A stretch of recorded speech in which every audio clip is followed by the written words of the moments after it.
WWE is about to return to live touring as it moves beyond the COVID-19 pandemic.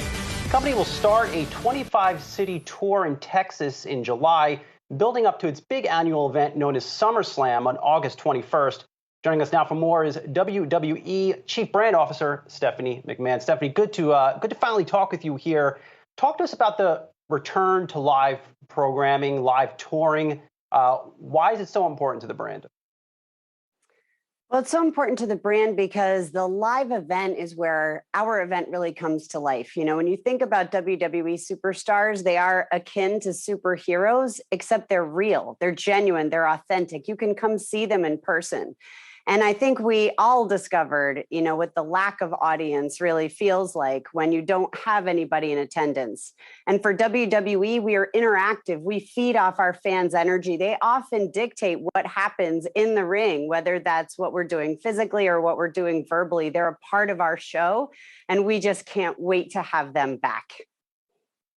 The Thunderdome you created is an experience. It's something I have never seen before, with the fans digitally in the field. How will you incorporate some of those things in your return to touring?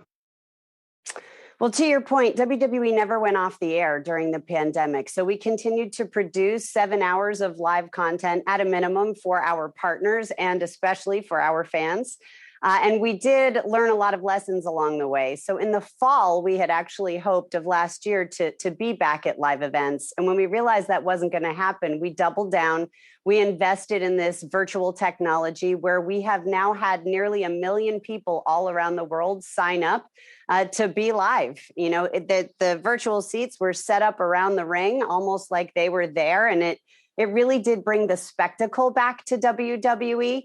And in terms of how we're going to incorporate virtual moving forward, it's something that we're continuing to discuss. We're really focusing on the live people, though. And of course, that all kicks off in July, on July 16th. How are the ticket sales looking? Ticket sales are looking great. So we are currently on sale with about 26 different events. And of course, SummerSlam goes on sale this Friday. Very important, August 21st from Allegiant Stadium. Which is, Raiders Stadium in Vegas. We're so excited. And we've seen, excellent results thus far. We are definitely tracking way ahead of where we were actually the last time we were in market for these events. So we feel very good about it. Do the return of live or people back in the stands again, does that provide a ratings boost? What does your data say? The data shows absolutely, and actually Thunderdome did as well. So, like everything else, we saw ratings hit when we were first producing our content with absolutely no audience, virtual or otherwise. And when we invested in Thunderdome, we absolutely saw our ratings increase, for both SmackDown and Raw. So we think live fans, absolutely, that's going to be what puts us over the top.